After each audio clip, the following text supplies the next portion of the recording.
नमस्कार दोस्तों। भारतीय संविधान का भाग 3 सभी व्यक्तियों को मौलिक अधिकार प्रदान करती है और राज्य केवल धर्म, जाति, लिंग, वर्ण और जन्म स्थान के आधार पर नागरिकों के विरुद्ध कोई भी भेद करने या नागरिकों के विरुद्ध असमानता करने से अनुच्छेद 15 खंड प्रथम या आर्टिकल 51 रोकती है।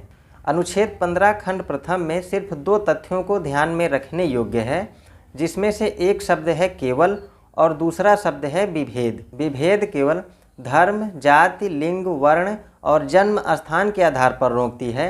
यदि कोई विभेद इन आधारों में से किसी एक पर ना होकर किसी अन्य पर आधारित है तो वहाँ पर अनुच्छेद 15 खंड प्रथम लागू नहीं होती है। जैसे खंड प्रथम में जन्म स्थान के आधार पर असमानता को रोकती है, लेकिन यदि कोई निवास स्थान के आधार पर असमानता या विभेद करता है तो वहाँ पर अनुच्छेद 15 खंड प्रथम का उल्लंघन नहीं माना जाता है।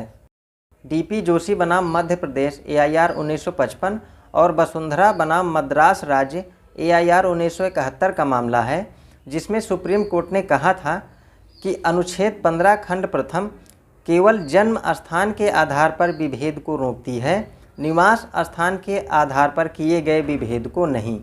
मामला है मध्य प्रदेश के एक मेडिकल कॉलेज के एक नियम का, जिसके तहत मध्य प्रदेश के बाहरी छात्रों को अतिरिक्त प्रवेश शुल्क देना पड़ता था और मध्य प्रदेश के निवासी छात्र जो थे उनको कोई अतिरिक्त शुल्क देना नहीं पड़ता था।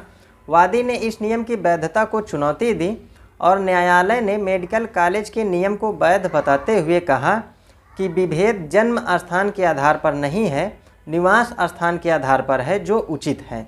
एक दूसरा मामला है जिसमें याचिकाकर्ता उड़ीसा प्रशासनिक सेवा में एक पद का आवेदक था, जिसने क्षेत्रीय भाषा में परीक्षण कराने के आधार को चुनौती दी और राज्य की ओर से कहा जाता है कि वह मध्य स्तर तक परीक्षा उत्तीर्ण करने में विफल रहा, इसीलिए उसे अयोग्य घोषित किया गया। मामला था पी रघुनाथ बनाम उड़ीसा राज्य AIR 1955। न्यायाधीश महोदय पाणिग्रही और S महापात्र ने कहा कि क्षेत्रीय भाषा में परीक्षण का नियम अनुच्छेद 15 खंड प्रथम का उल्लंघन नहीं करती है, क्योंकि परीक्षण राज्य की सेवाओं में जाने वाले सभी व्यक्तियों के लिए आवश्यक है। तीसरा मामला है प्रताप सिंह बनाम राजस्थान AIR 1960 का है, जिसमें पुलिस अधिनियम की एक सरकारी अधिसूचना को अवैध एवं असंवैधानिक घोषित किया गया, क्योंकि अनुच्छेद 15 खंड प्रथम का उल्लंघन करती थी।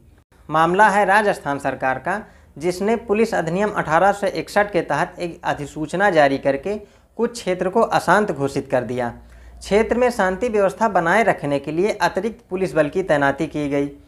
अतिरिक्त पुलिस बल के खर्चे को पूरा करने के लिए क्षेत्र में रहने वाले व्यक्तियों पर अतिरिक्त कर लगाया गया, लेकिन हरिजन और मुसलमान को इस कर से छूट प्रदान किया गया। यह छूट जाति और धर्म पर आधारित था, जो अनुच्छेद 15 खंड प्रथम का सीधा उल्लंघन कर रही थी।